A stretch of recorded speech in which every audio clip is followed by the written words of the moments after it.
Potrebuješ sa sústrediť na svoj tragický a hlavne nešportový výkon? Razer ti pomôže. Potrebuješ sypať slovo za slovom niekoľko minút a to bez prestávky? Tak tebe v tomto pomôcť vôbec netreba, lebo si otravne ukecaný aj bez Razeru. Ale mne sa v rádiu zíde.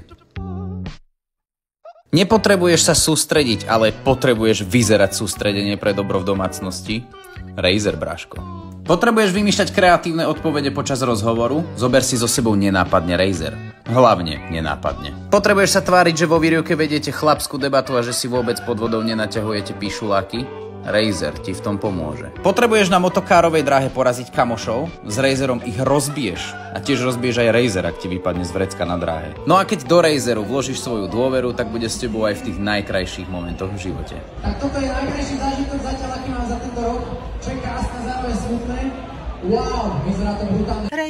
Razer, náhrada za kávičku, aby ste ju nemuseli piť 18 krát za deň.